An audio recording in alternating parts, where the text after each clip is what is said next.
20.50.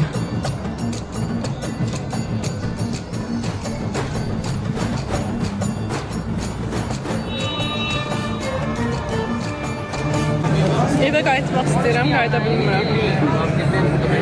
Dubaydayıq, Bakıda qayıtmaq istəyirik, qayıda bilmirik. İstirahətə gəlmişdim. Səndən icazə almaq yadımdan çıxıb bağışda. Bir Dubayda nə edirsiniz? Bugün başladı da, biz nə bilək ki, şeydir, raketlərin səsini eşidirsiniz. Bugün başladı da, biz nə bilək, biz də qayıdırdıq bu günləri. Belə bir şey başımıza gəldi. Yoxdur, bütün uçuşlarını ləğv ediblər, bütün hamısı. Səhərdəndir, səhərdən belədir.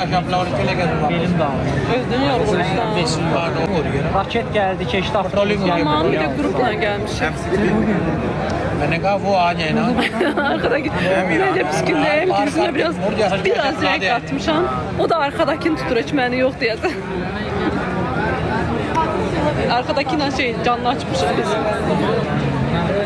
Ya, o Pakistan'da, Hindistan'da. Onlar Pakistanlı. Pakistan'la canlı açmışıq ki biz.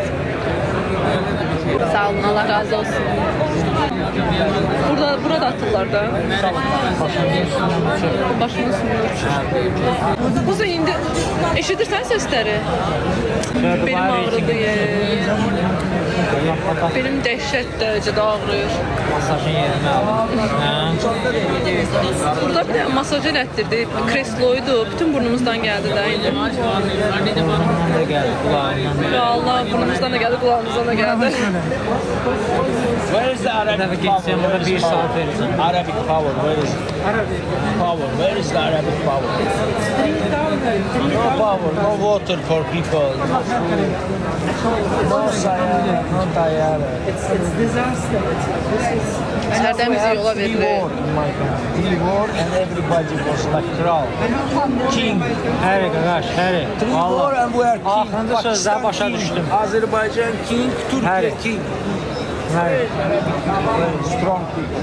Money, çak çak çak. Həri qaqaş, həri. İnşallah deyib qalırsınız. Yox. Və mənim ürək sözlərimin hamısını dinləyirsən. Yarısını başa düşdüm, yarısını. Tunel yoxdur axı. Rahatçılıqdır o O çıxış. axırıncı söhbətlər vardı, yəni düz hamısı. Hava limanından qovdular bizi, qayıda bilmərik.